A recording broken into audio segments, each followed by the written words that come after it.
Let's now consider another problem resulting in a discharged battery, namely electrical discharge. A battery will run down if any electrical device on a vehicle is left switched on, or if a circuit is faulty.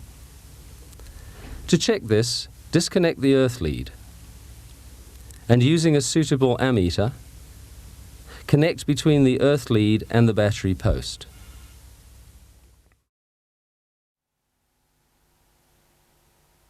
A reading higher than 20 milliamps means that a possible electrical fault exists in the vehicle circuits. A quick test, without an ammeter, is to simply touch the terminal against the post. A spark will indicate a fault in the circuit. An auto electrician should investigate the problem. To conclude this program, we shall review some of the important points mentioned and offer some useful tips on maintenance. Before replacing a battery, note which way round the battery sits in its cradle. Also make note of the cable connections, thus ensuring that you replace them in the same position. On 24-volt systems, take careful note of the connections. When disconnecting a battery, always disconnect the ground or earth terminal first to prevent accidental short-circuiting.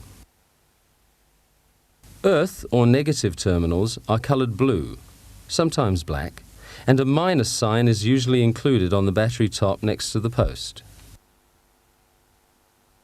Batteries out of the vehicle or plant should be stored on proper racks or on a rubber mat, never on a concrete floor. Refer to your Sebat catalogue for battery replacement details. When replacing a battery, ensure that the hold-down device is secure, but don't over-tighten the fasteners. When reconnecting a battery, always connect the live, usually the positive, terminal first. Connect the earth or negative terminal last. To reduce acid damage, coat the terminals with petroleum jelly or a proprietary anti-acid paste. Practice the procedures taught in this series whenever you have to maintain batteries. We trust that you will join us again in future Tech AV training programs.